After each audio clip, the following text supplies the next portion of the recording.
May mga pagkakataon ba na nararamdaman mo, hindi mo na alam yung gagawin sa buhay? Yung tipong walang direksyon, magwo-work ba yung plano? O hindi kaya, baka magsayang ka lang ng pera at oras. Ito subukan mo kabayan, gabay medalyon pangkalahatan, simbolo ng pag-asa, gawang Pilipino, gawang lokal. Ano ang bisa? Lucky charm pampaswerte at gabay. Sa career, health, love life and finance. Ang simbolo na nasa gitna ay old tattoos ng mga Pilipino, travelers and compass. At ang mga salita na nakapalibot ay baybayin, old alphabet ng mga Pilipino, na ang ibig sabihin, kalakasan, kayamanan, kalasag at katalinuhan. Kasama din dito ang 6 na sangkap na hinalo habang kinukurba ang medalyon. 6 na pangkalikasang sangkap. Tawas tapol, leklay, diamante negra at 3 lihim na sangkap. 6 na antingero sa Negros ang nagbasbas at bumuhay sa medalyon kasama ang orasyon at guideline sa package. Available ito sa necklace version, bracelet version at keychain version. Kung interesado ka kabayan, isearch lang ang shop ng Lika Merchandise.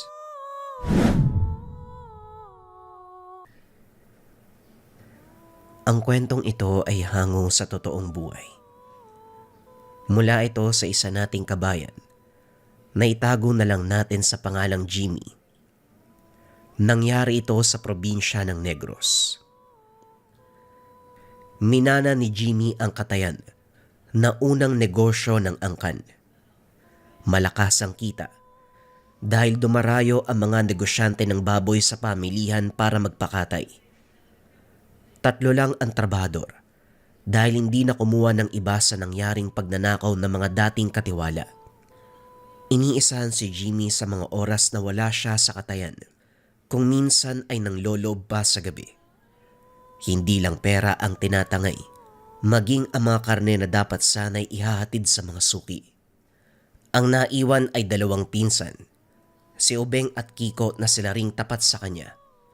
Simulat sa pool ito na ang katuwang sa lahat.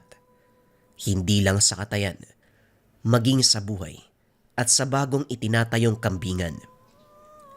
Habang tumatagal kasi ay humihina ang katayan, magmula nang natuto ang mga tendero ng karne sa ganitong gawain. Ang iba ay kumukuha na ng mga ngatay na sa tindahan lang nakatoka. Dahil dito, nag-isip ng ibang pagkakaabalahan si Jimmy. Kaagad nagmungkahi ang pinsan ng kambing. Ilang buwan na magmula nang simulan ang pag-aalaga ng mga kambing. Ang naipon sa pagkakatay, binili ng maigit 20. Swerte rin dahil ang 4 sa mga ito ay buntis. Nang mga anak ay nadagdagan. Kaso nga lang, hindi makapaniwala si Jimmy dahil purong itim ang mga anak kahit maputi ang inang kambing. Inisip na lamang na baka itim ang kulay ng lumahi dito. Naging maayos ang negosyante dahil ito ang kasagsagan ng piyestahan sa mga karatig lugar. Kambing ang napiling karamihan na ihanda sa salo-salo. Hindi pa kabilang ang tipikal na negosyanteng bumibili upang ipagbili din sa mas mataas na halaga. Nariyan na rin ang mga kainan na ang espesyal na putahe ay kalderetang kambing. Jimmy, maliit na kambing na lang yun natira. Hindi ba tayo bibili kapalit na mga nabenta? May pera pa naman mula sa kinita natin. Tara, bumili tayo. May alam ako kung saan makakamura. Wika ni Kiko. Kasalukuyang nagtatanghalian ang magpipinsan. Kakatapos lang nilang magbenta ng kambing. Nangatay sa piyestahan sa kabilang bayan. Bibili talaga tayo mamaya pagkatapos kumain. Masyado ka namang nagmamadali eh. Pero napansin nyo, kakaiba yung karne ng kambing natin ano? Hindi naman gaano katabaan, pero siksik sa laman. Natuwa nga yung alkalde sa bayan eh. Kasi ilang oras ang itinagal ng pagpapalambot. Bibili daw sa susunod na buwan para sa kaalaman ng anak. Tandaan nyo makakalimutin pa naman ako. Nga pala, yung katayan natin isasara ba? Mas kumikita kasi tayo dito sa kambing eh. Kahit ilang buwan yung aantayin bago makabenta. Yung katayan natin, bihira na lang. Yung mga tendero-tendera kasi, natuto na eh. Sila na lang ang gumagawa. Hindi muna. Kahit papano kumikita naman ang katayan eh. Bihira nga lang pero ayos yon. Mapapakinabangan pa rin. Kiko, yung sinabi mong makakamura, sigurado ka ba? Bala ko kasing bumili ng 15 o 20 kambing. Ipares-pares natin. 10 babae, 10 lalaki. Kung hindi naman naabutin, pwedeng mas mababa ang bilang ng lalaki. Mas mahalaga ang mga babae para makapagparami. Oo naman, kilala mo si Mang Ador? Yung matandang bulagang kanang mata? Nakatira yun sa bundok eh. Kapag kasi lagpas 10 ang bibilin mo, magbibigay pa yun ng libre. At saka mapapagkatiwalaan yun. Malulusog yung mga alaga, hindi nagbebenta kahit sinipon lang ang kambing. Nagbibigay yun ng payo para sa wastong pag-aalaga.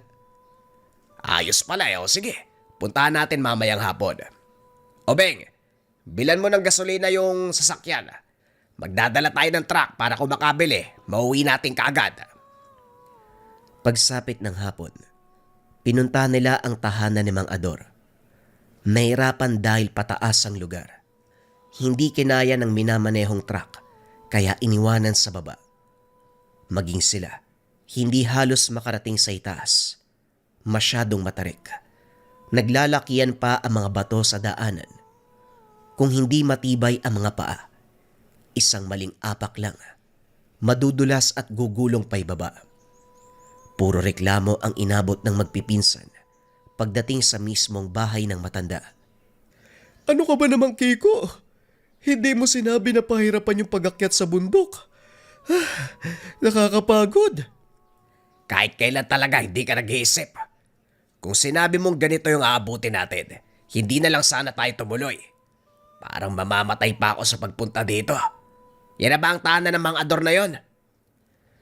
Oo, yan na nga yun. Kung sasabihin ko sa inyo na ganito yung sitwasyon, siguradong hindi kayo tutuloy. Sa katunayan, ilan lang yung pumupunta dito eh. Oh, yan na pala si Mang Ador oh. Magandang hapon po. Mula sa pintuan ng maliit na kubo, natanaw nila ang isang matanda. Bumubuga ng usok mula sa hinihitit na tabako. May bitbit pang tasa ng kape. Nakatitig lang ito sa kanila. Hindi nag-abalang sumagot o bumati pabalik. Sabi mo isang mata lang yung bulag. Bakit parang dalawa? Hindi yata tayo nakikita niyan eh. Hindi lang siguro mata yung may diferensya, pati siguro tenga. Tignan niyo oh, hindi lang tayo nakikita, hindi rin tayo naririnig. Nakikita at naririnig ko kayo. Mga ulupong na to. Kung makapagsalita, parang hindi karap yung taong pinag-uusapan. Ano bang sadya nyo rito? Hindi ako tumatanggap ng bisita na walang pasabi. Nagulat sila sa tugon ng matanda. Naunang lumapit si Kiko, pero dali-daling umatras nang mapansin ang bitag na nagkalat sa bakuran. Kung hindi pa nakaiwas, tatamaan ng palaso sa ulo. Parehong natigilan ang magpipinsan. Isang maling hakbang pwede kayong mamatay. Sumagot nga kayo. Ano bang pinunta nyo rito? Hindi naman kayo mukhang naligaw kasi binanggit nyo pa ang pangalan ko. Kaso lang, hindi ko naman kayo kilala. Manong, nandito po kami para bumili ng kambing. Kilala po namin kayo. Matunog po kasi yung pangalan nyo eh. Balita po namin nagtitinda kayo ng kambing kaya nandito kami. Hindi ba mga pare? Ang sarap mong batukan. Akala ko, kilalang kilala mo yung taong yan eh. Bakit parang ngayon lang kayo nagkita? Hindi, narinig ko lang yan sa mga kakilalang negosyante. Hindi naman ito yung unang beses na nakita ko siya. Ilang ulit na doon sa pamilihan. Sumabay na lang kasi kayo para makabili na tayo ng kambing. Kambing? May mga alaga ko dito. Sakto ang dating nyo. Kailangan ko silang ipagbili kasi hindi na magkasya sa silungan. Sigurado ba kayo na sa akin kayo bibili? Hindi ako makakapayag na ibalik ang mga kambing sa oras na mabayaran. Wala akong panahon para sa lokohan. Kung magkakasundo tayo sa presyo at kondisyon ng kambing, Sigurado po kaming bibili. Pwede po bang makita ang mga hayop? Sumunod sila kay Mang Ador sa likuran ng tahanan. Bumungad ang malaking kulungan. Siksikan ng mga kambing na sobrang dami. Maliban dito, wala nang ibang alaga ang matanda. Malulusog ang mga ito. Unang tingin pa lang, halata ng malaman. Kaagad nilang pinag-usapan ng presyo at iba pang bagay. Nagkasundo dahil walang maraming tanong si Mang Ador. Isa-isang inilabas ang mga kambing na napiling bilhin. 25 ang kabuang bilang. Sumakto ang halagang dala para mabayaran ang ganitong karami. Maswerte kayo ha. Maayos ang timpla ng ulo ko ngayon. Hindi mataas na presyo ang binigay ko. Nga pala, bago ko makalimutan, eto, may libre kayong isa. Wika ni Mang Ador. Hinila nito mula sa hiwalay na kulungan. Itim na kambing. Ilang buwan pa lamang ang gulang. Nagtaka si Jimmy dahil sa kanya lumapit. Tiningala siya ng kambing. Hinagod na lamang niya ang ulo nito. Aba ayos ah. Nagustuhan ka ng kambing. Alagaan mong mabuti dahil malaki ang pakinabang yan. Hindi mo makikita sa ngayon, pero balang araw magugulat ka na lang sa itutulong niyan. O siya, lumakad na kayo bago pa tuluyang sakupin ng dilim ang paligid. Mahirap makababa ng bundok lalo na kung gabi. Kahit may araw manong mahirap pa rin po eh. Sige po, lalakad na kami ha. Maraming salamat po sa inyo. Gabi na nang makarating sa tahanan, ipinasok sa kulungan ang mga kambing. Kaso napansin ni Jimmy ang kalagayan ng isa. Ang libreng kambing, walang tigil sa pag-atungal. Lumulundag-lundag pa sa kinalalagyan. Hindi maperme kahit anong gawin. Binigyan ng makakain at may inom subalit ayaw pa rin. Pinakawalan na lamang, hinayaang gumalaw sa buong dako. Sa pamamagitan nito naging kalmado rin. Kakarating lang perwisyo kagad. Sinabi pa ni Mang Ador na mapapakinabangan. Ngayon pa lang ang sarap ng katayan eh. Ang likot, ang ingay. Hayaan mo na, baka naninibago pa sa paligid. Mauna ka sa loob. Tulungan mo lang si Kiko sa pagdidiskarga ng mga baboy doon sa katayan. Mabuti nga may nagpakatay ngayon eh. Siguraduhin niyong maayos na may tatali ah. Kapag nakawala, malaking halaga ang pananagutan natin. Lagpas 50 kilo pa naman ang mga yan ah. O sige, kami nang bahala dun. Madali lang naman yan, maiwan ka na dito. Nang si Jimmy na lang mag-isa, inatupag niya ang muling pagsuri sa tali ng mga kambing. Inayos na rin ang nawagwag na sako at damo sa dami. Pagkatapos ay pinagmasdang mabuti ang mga alaga. Hindi mapigilang mapangiti sa muling pagdami ng mga ito. Hindi nagtagal, napalingon siya nang makaramdam ng mabigat na presensya. Kaba ang inabot ng makitang nakatindig ang itim na kambing. Nanlilisik ang mga mata, parang tao ang pormahan ng pagtayo. Kagad naman itong bumalik sa ayos ng mahampas ng walis. Diretsyong naglakad sa pinakadulo at sumalampak sa lupa. Lintik na kambing! Akala ko pa naman demonyo bigla na lang tumatayo. Grabe! Hindi makapaniwalang nakatingin sa kambing habang hinahagod ang kabadong dibdib. Dali-dali na rin siyang lumabas ng kambingan at saka nagtungo ng tahanan. Hindi mapakali sa nangyari. Sinilip niya ang kambing. Ganun na lamang ang takot nang makitang nakatitig ito sa kanya. Kung wala lang ilaw sa tapat nito, tanging kulay na mga mata lamang ang lilitaw. Sinasapian yata itong kambing na to ah. Hindi kaya nilibre kasi may sapi. Naku, delikado kapag ganun ah. Napabuntong hininga sa takot. Sinarili na lamang ang naiisip tungkol sa kambing. Inantay ang pagbalik ng mga pinsan para masabihan. Pagdating ng mga ito, pinuntahan nila ang kambing. Kaso nga lang umaakto itong normal. Hindi katulad kanina na halos mahimatay si Jimmy sa sobrang pananakot. Tahimik lang na kumakain ng damo. Pagkatapos ay nakayalubilo sa iba pang kambing. Gawa lang siguro ng pagod yan, Jimmy. Kung may sapi man ang kambing na yan kagaya ng sinasabi mo, sana inatake niya yung iba, pati rin tayo. Tignan mo, ang ayos-ayos ng kondisyon eh. Tara, doon na nga tayo sa bahay. Baka inaantok ka lang, pinsan. Matulog na rin tayo. Maaga pa bukas yung katayan, no? Nagkipit balikat na lamang si Jimmy. Inisip na baka tama ang mga ito. Sa sobrang pagod ay namamalikmata. Nang mga sumunod na araw ay naging abala ang magpipinsan. Pagkatapos sa katayan, dumiretso sa kambingan para maipastol ang mga ito. Si Jimmy ang nagbabantay sa bakanting lote.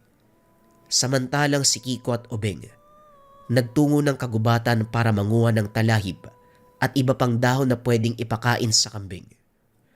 Habang nakaupo sa lilim ng puno, napansin niya ang itim na kambing. Sa dami ng nakapastol sa kapatagan, nangingibabaw ito.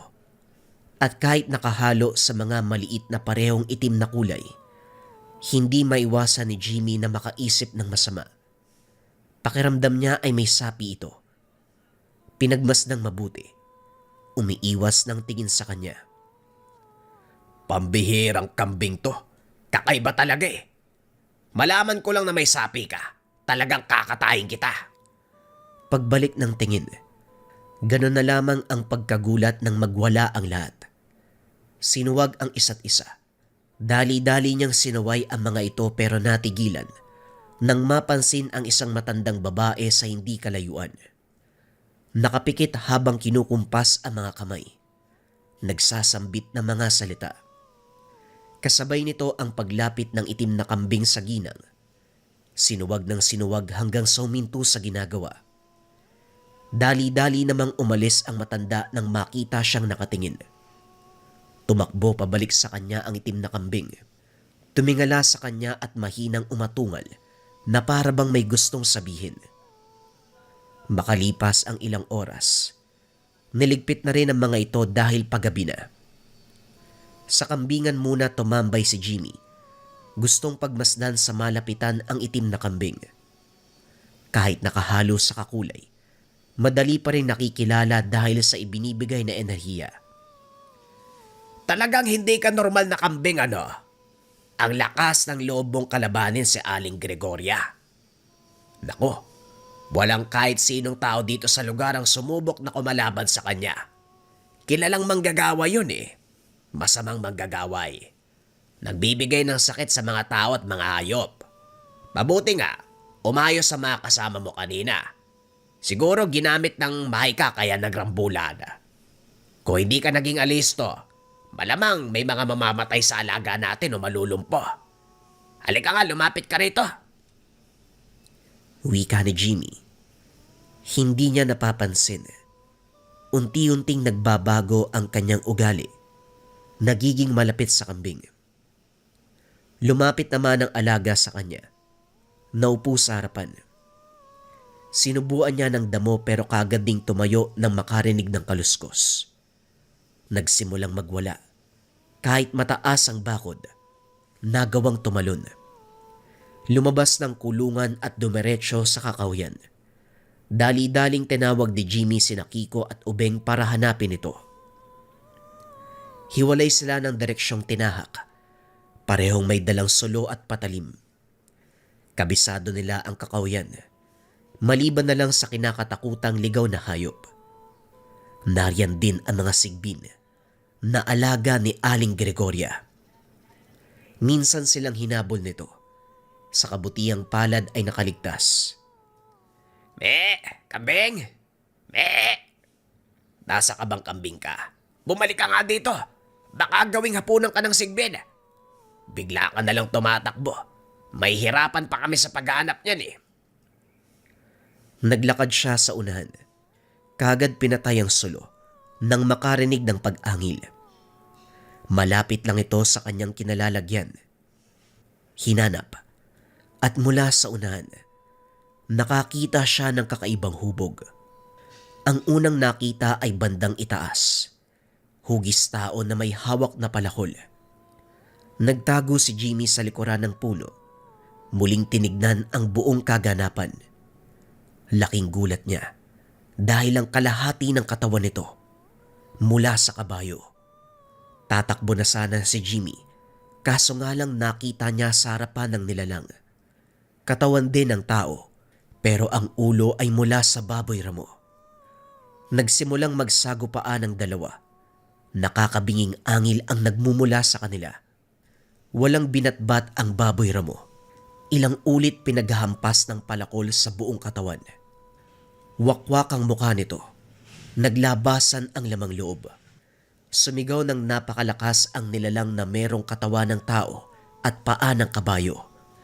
Hindi makakilos si Jimmy sa kinakatayuan. Hanggang sa nakita niya na unti-unting nagbago ang anyo nito. Bumalik sa pagiging kambing na kulay itim. Hindi nakapagsalita si Jimmy.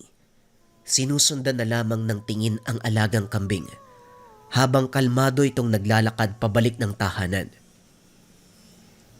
"Hoy, Jimmy, anong ginagawa mo dyan? Bakit tulala ka? Ano ba nangyari?" Parang nakita nito yung alagang sigbi ni Aling Grego. Teka, ano yan? Aswang yan ah! Wika ni Kiko nang makita ang nakabulagtang aswang sa unahan. Gayon din si Ubeng. Sa takot ay dali-daling tumakbo ang tatlo. Pagkatapos ng pangyayaring iyon, hindi mawala sa isip ni Jimmy ang nasaksiyang kaganapan. Kasabay nito ang pangamba kay Aling Gregoria. Pabalik-balik ito sa kanilang tahanan. Palaging nakatingin sa mga kambing na parabang may hinahanap.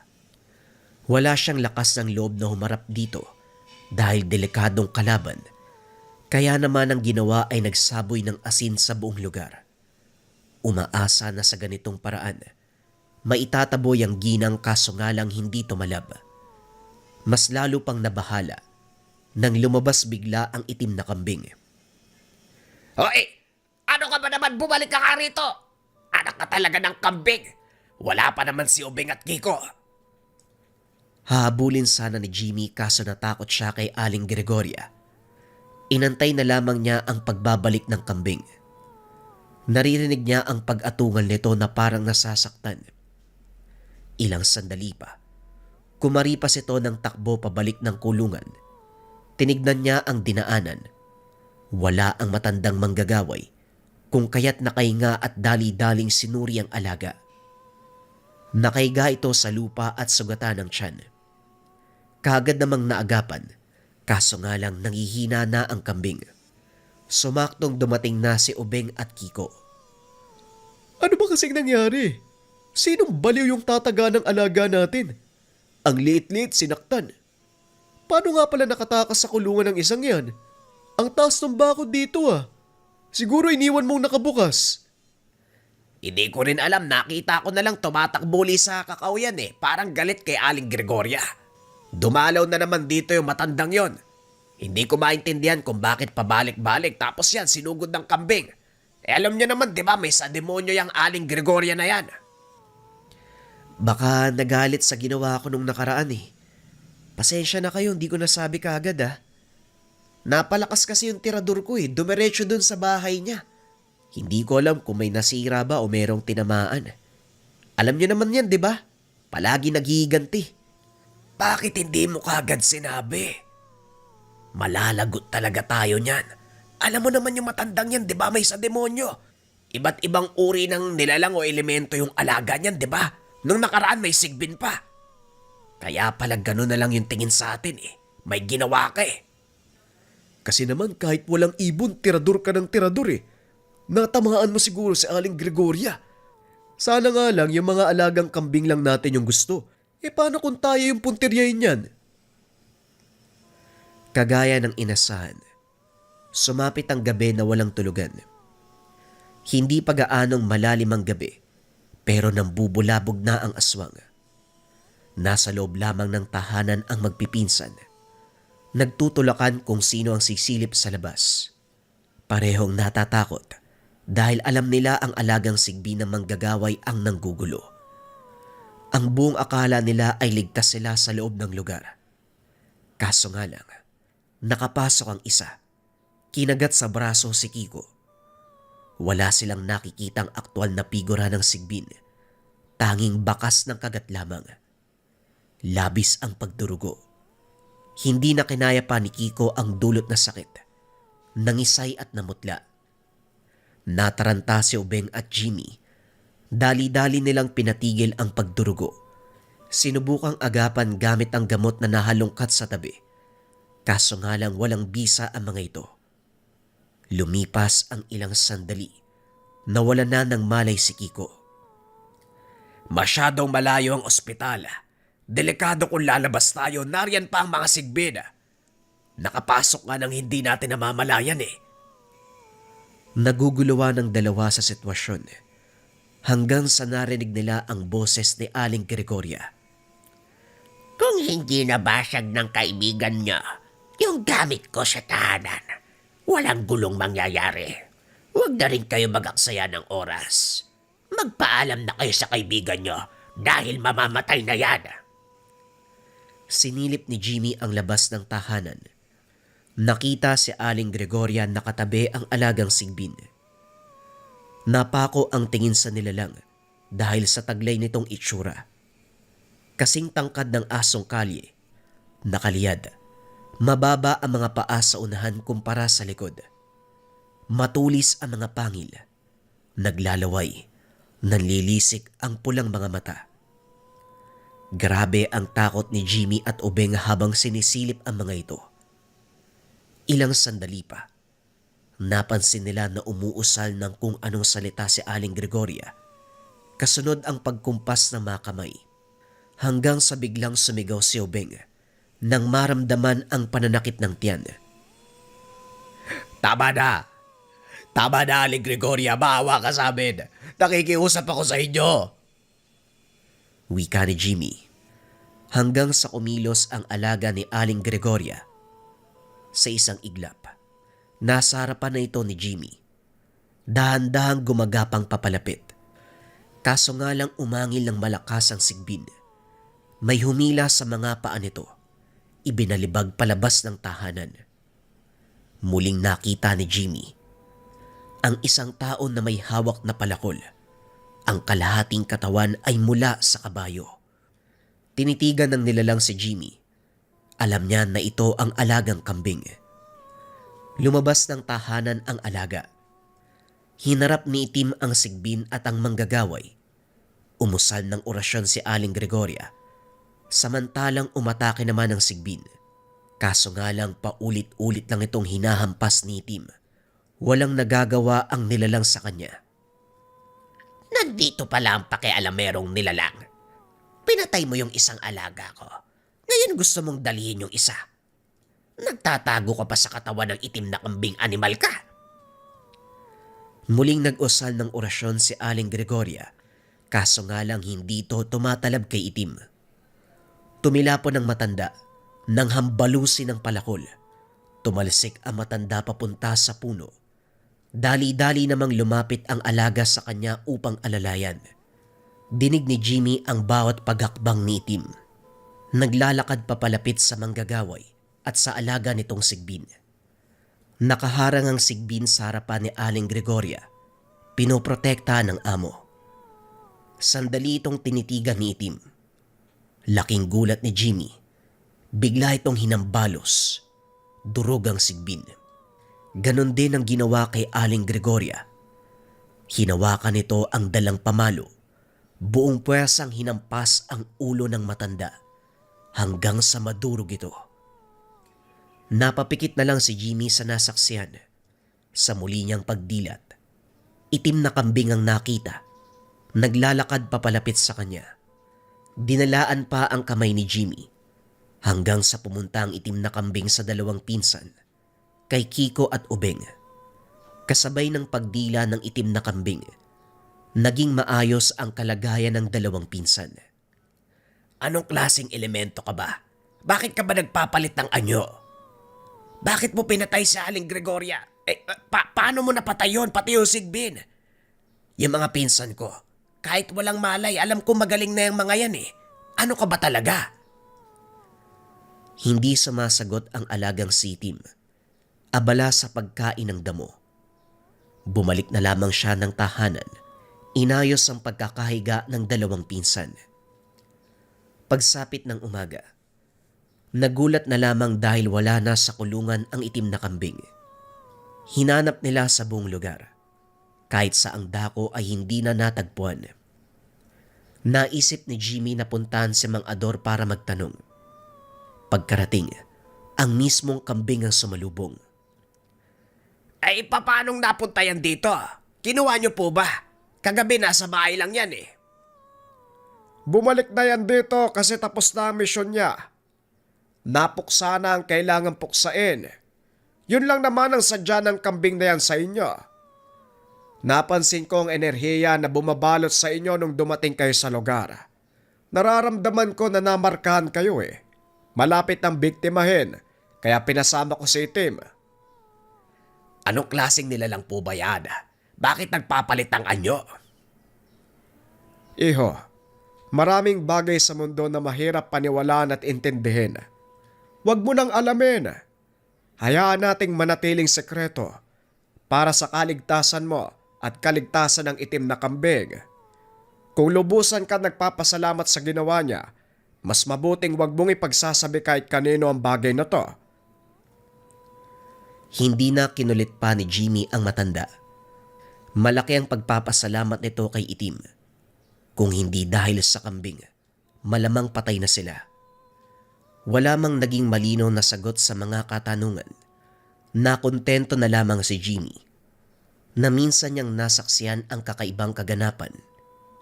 Isang napakabagsik na nilalang.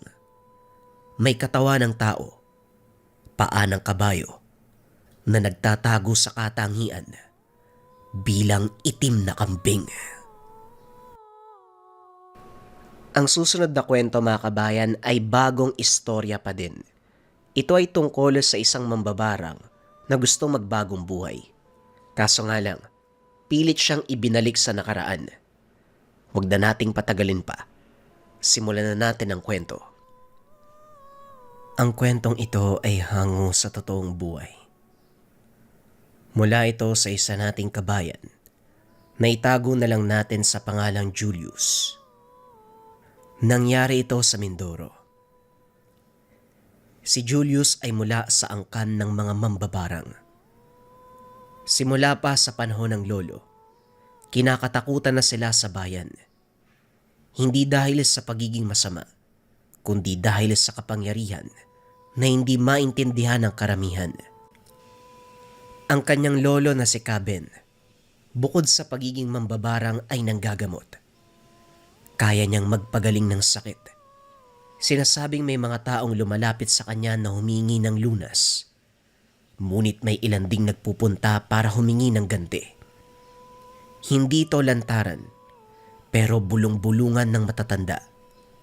Kapag kinausap mo si Caben na may galit sa puso, may mga bagay na nangyayari sa mga kinaiinisan mo. Ang tatay ni Julius na si Mang Dario, hindi nagpatuloy sa ganitong gawain. Mas pinili niyang maging tahimik at magtrabaho sa palengke. Pero kahit ganun, may ilan ding natatakot sa kanya. Palihim siyang iniiwasan. Ang iba ay pabulong kung magsalita tungkol sa kanilang pamilya. Samantalang si Julius, bata pa lamang alam na may kakaiba. May mga panahon na nakakakita ng mga bagay na hindi nakikita ng normal na tao. Nakakarinig ng mga bulong kahit mag-isa. At minsan kapag sobrang galit, may mga hindi maipaliwanag na nagaganap sa paligid. Dito nagsimula ang lahat. Isang gabi pinatawag ng lolo. Nakaupo ito sa harapan ng maliit na altar. May nakasinding kandila. May mangkok ng tubig na may lumulutang na dahon ng sambong. Julius, lumapit ka. Tahimik na lumapit si Caben.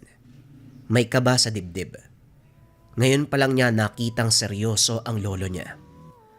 Malapit na ang panahon na po. Sa'yo ko'y papamana ang bertud. Bertud, Ang kapangyarihang taglay ng ating angkan. napalunok si Julius.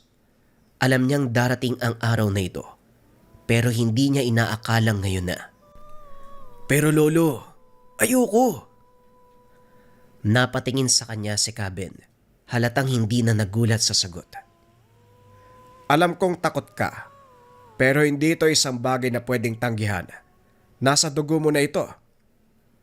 Lolo, ayokong katakutan ng mga tao.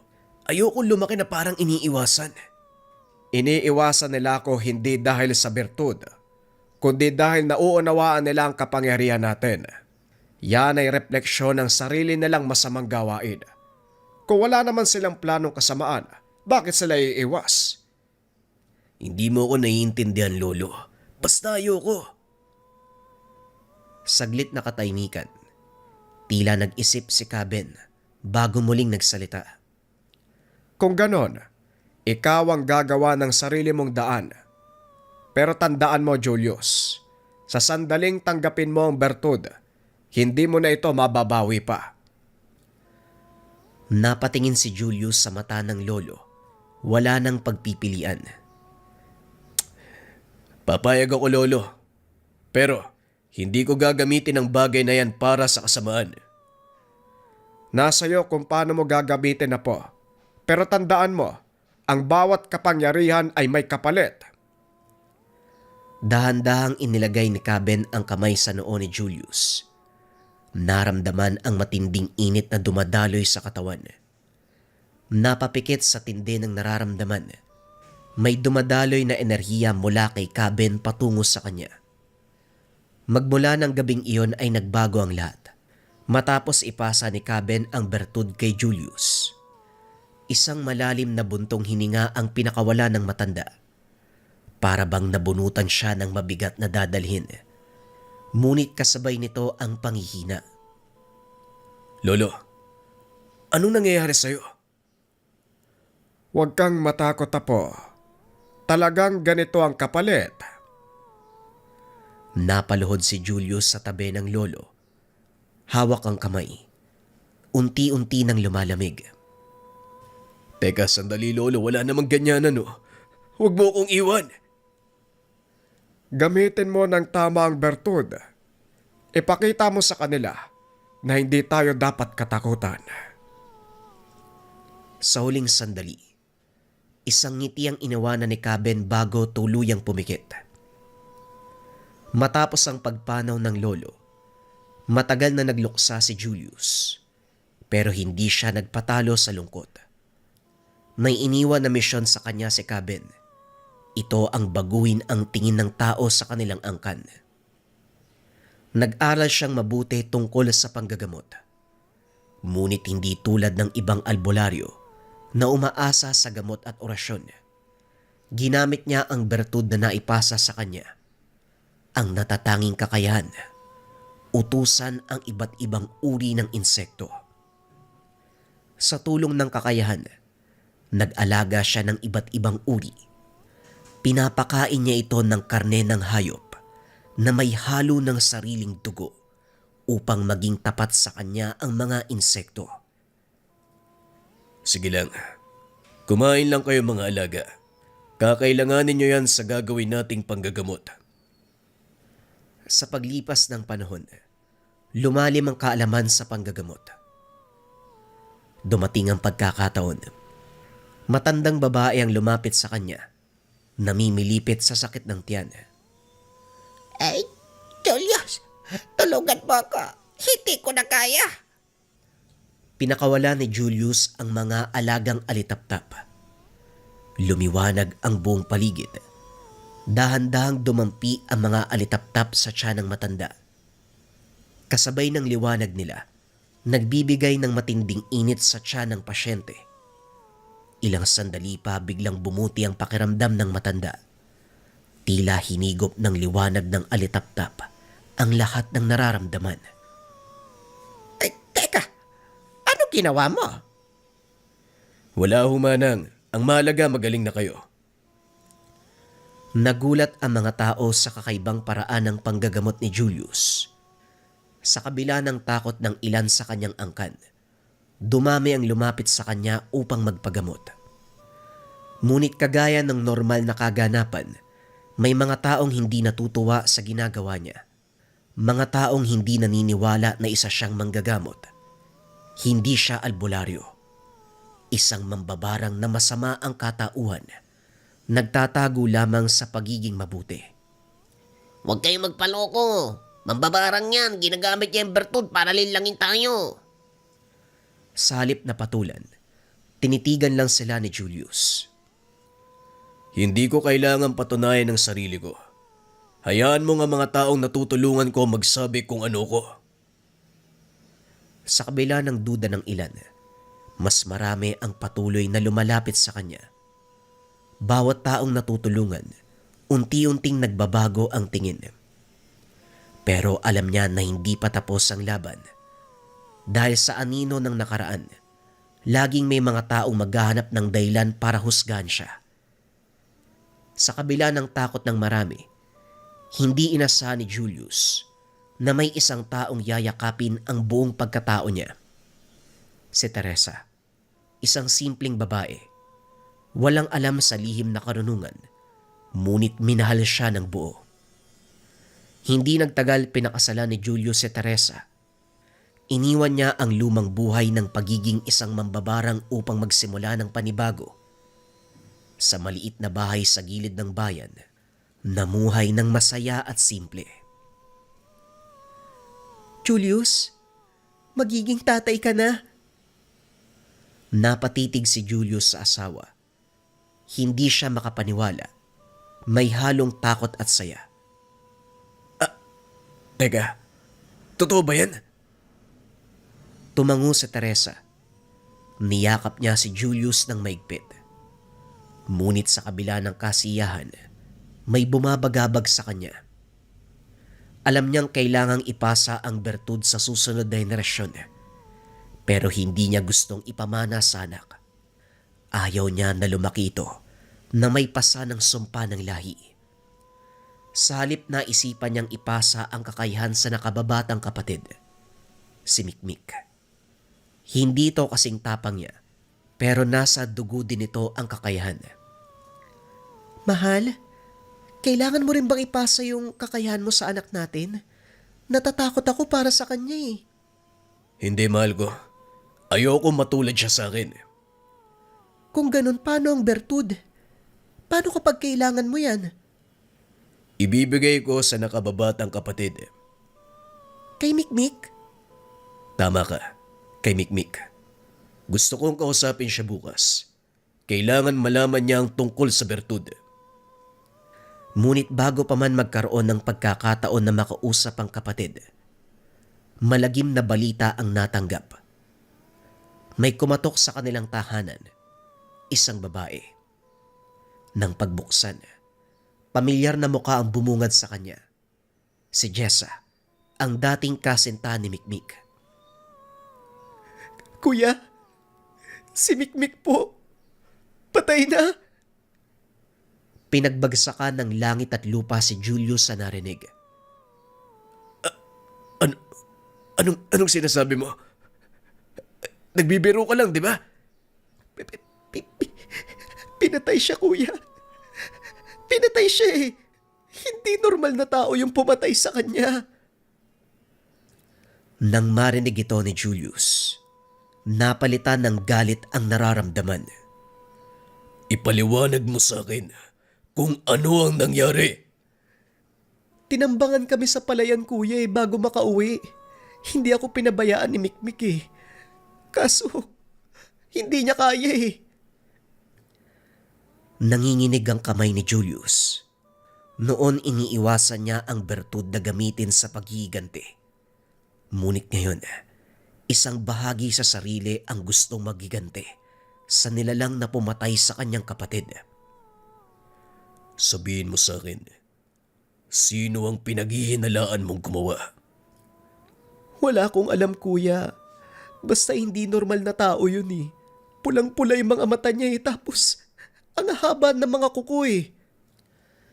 Ang tinalikurang buhay, pilit siyang ibinabalik. Nang gabing iyon bumalik si Julius sa dating buhay, hindi bilang isang mambabarang na kinakatakutan, ngunit bilang isang tao na handang ipagigante ang kapatid. Hindi kita titigilan kahit saan sulok ka magtago. Sa unang pagkakataon, matapos ang matagal na panahon, muli niyang tinawag ang mga alaga. Libong insekto ang dumating sa kanya. Paulit-ulit na bumabalik sa kanyang isipan ang itsura ng kapatid. Kung paano ito ngumiti, kung kailan huling nasilayan. Buo na ang pagpapasya ni Julius. Kinabukasan ay hahanapin na ang salarin. Kaso nga lang, pagsapit ng umaga isang nakakagimbal na balita ang dumating. Patay na si Jessa. Walang saksi.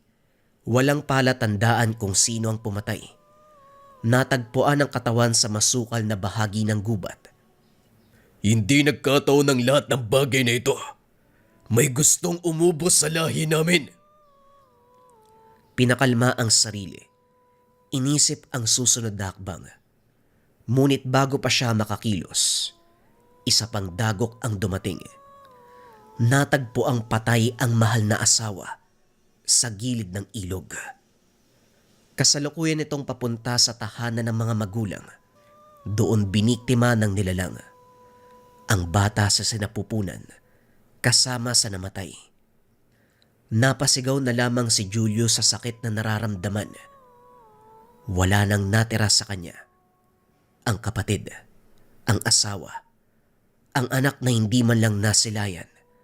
Lahat ng ito ay patay na. Sa araw ng libing ni Teresa, wala kahit isang luha ang lumabas mula kay Julius. Lahat ng lungkot niya, napalitan ng isang bagay na mas malalim, matinding galit, matinding paghihiganti. Tahimik siyang nakatayo sa harapan ng puntod ng asawa. Hawak-hawak sa bulsa ang maliit na botelya. Sa loob nito ay isang patak ng dugo. Isang paalala na hindi siya ordinaryong tao. Lumapit sa kanya ang isang matandang albularyo sa kanilang bayan. Julius, alam ko ang nararamdaman mo, pati na rin ang nasa isipan mo. Huwag kang magpapadala sa galit. Kung babalikan mo ang dating buhay, lalong-lalo kang maliligaw. Huwag kang mag-alala, Manong. Wala naman akong babalikan. Julius, may kapalit ang paghihiganti. Alam ko at handa akong pagbayaran kung ano man ang kapalit. Mabigyan ko lang ng hustisyang kamatayan ng mga mahal ko sa buhay. Pagsapit ng gabi, nagsagawa na ng ritual si Julius. Ginilitan ang sariling kamay. Ipinatak ang dugo sa lupa. Tinawag ang lahat ng alaga. Iba't ibang uri ng insekto ang dumating. Lahat kayo, hanapin niyo kung sinong pumatay sa mga mahal ko sa buhay. Ngayon din! Nang gabing yun, pinakita ni Julius ang tunay na lakas ng isang mambabarang. Kalaunan, nakilala ang salarin. Walang iba kung hindi si Leo. Alam ni Julius na kung susuguri niya ng harapan si Leo, hindi niya ito matatalo. Hindi ordinaryong matanda si Leo.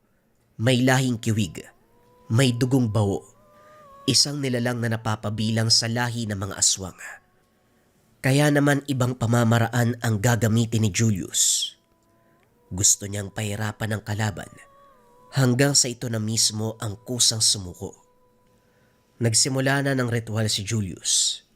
Sa loob ng pentagramo, hawak-hawak niya ang isang bao. Muling sinugatan ng kamay, ipinatak ang dugo. Kasabay nito sa gilid ni Julius, may bungo ng tao. Inilagay niya ang bungo sa ibabaw ng bao na may dugo. Nagsambit ng mga orasyon. Binulong ang pangalan ni Leo. Nang gabing iyon, naglakad si Julius papunta sa kabundukan. Ito ang pinakamalakas na proseso ng isang mambabarang. Inilagay ang bao at bungo ng tao sa kaloob-looban ng kuweba kung saan walang makakatagpo. Kahit anong gawin mo, Mang Leo, hinding-hindi mo matatakasan ang prosesong ginawa ko. Nang gabing ito, habang maimbing na natutulog si Leo, biglang nagising ang matanda. Nakaramdam na merong pumasok sa kanyang katawan. Hindi ito pinansin ng una. Nagsimula sa simpleng pagkagutom ang nararamdaman ni Leo. Kahit anong pagkain ay hindi nawawala ang pagkagutom. Parang laging walang laman ng tiyan. Bakit parang hindi ako nabubusog? Ano bang nangyayari sa akin? Pinagmamasdan lang ni Julius ang nangyayari kay Leo. Nakatago lamang siya sa malayong lugar habang tinitignan ang pagdurusa nito. Muling kumain si Leo. Ilang minuto ang nakalipas ay sinusuka lamang ang lahat ng pinapasok sa bibig. Laking gulat ni Leo, hindi na pagkain ang lumabas. Itim na likido at iba't ibang uri ng insekto. Anong nangyayari sa akin? Sinong nambarang sa akin? Aray ko! Ano bang nangyayari? Dumapa siya sa lupa. Nangingisay sa matinding hapdi. Gumuguhit mula sa sikmura papunta sa kanyang lalamunan. Isang nilalang ang gustong lumabas sa katawan, pero hindi niya mailabas. Dahan-dahang nagbabago ang itsura ni Leo. Namumutla. Lumalalim ang mga mata. Humahaba ang kuko ng kusa. Lumalabas ang katangian ng pagiging aswang. Ginigising ni Julius ang sumpa sa kanyang katawan. Nang sumunod na gabi, hindi na natiis ni Leo ang gutom. Hindi na lamang normal na pagkain ang nais niya. Nagugutom siya sa laman ng tao. Nagugutom siya sa dugo. Hindi pwede. Hindi ako pwede maging ganito.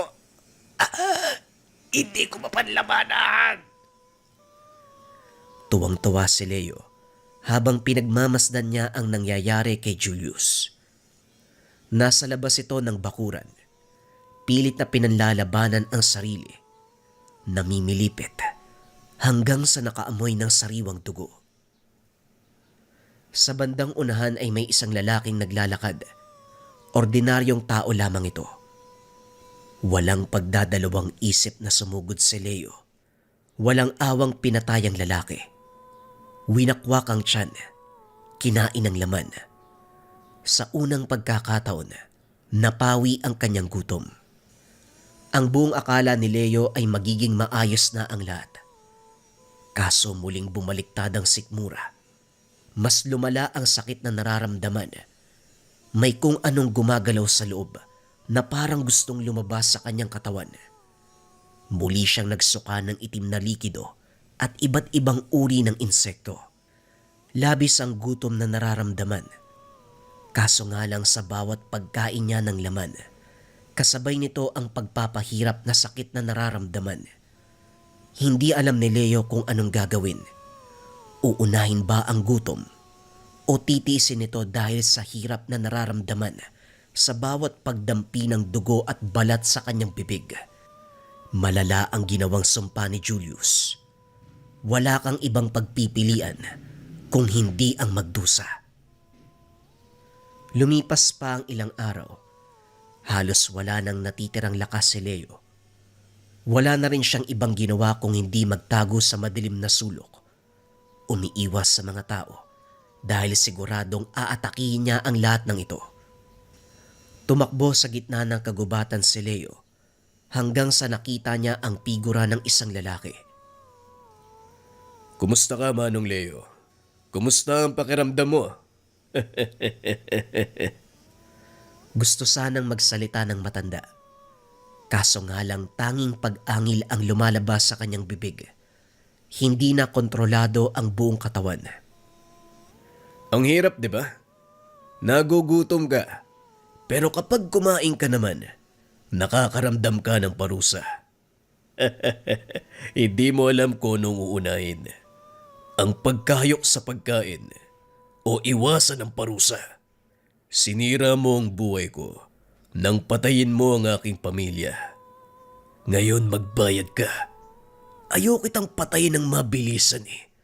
Gusto kong magdusa ka at ikaw mismo ang kumitil sa sarili mong buhay. Itinaas ni Julius ang kamay.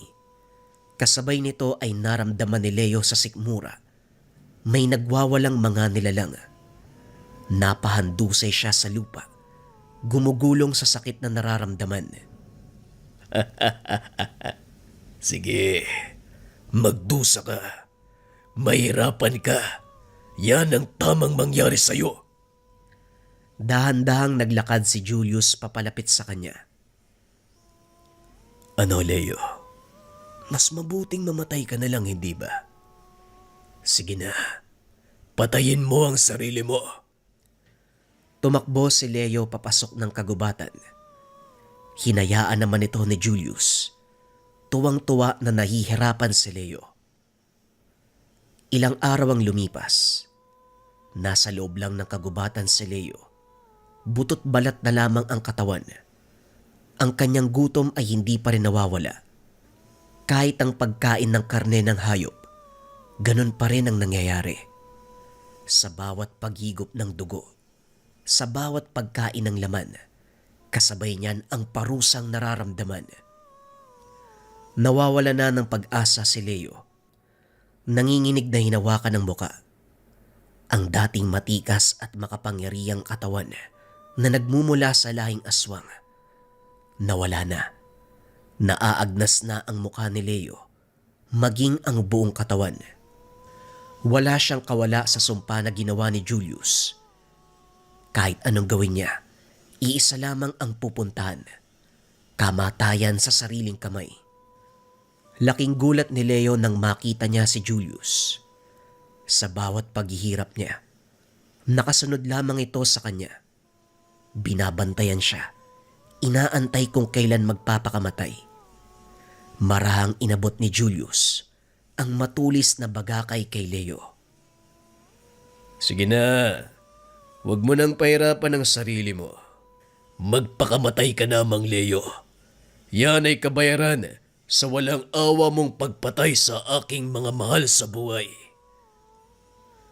Napapikit si Manong Leo. Itinusok ang bagakay sa sariling puso.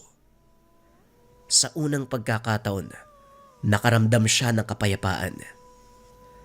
Matapos naman ang kaganapang iyon, nakatitig lang si Julius sa katawan ni Mang Leo.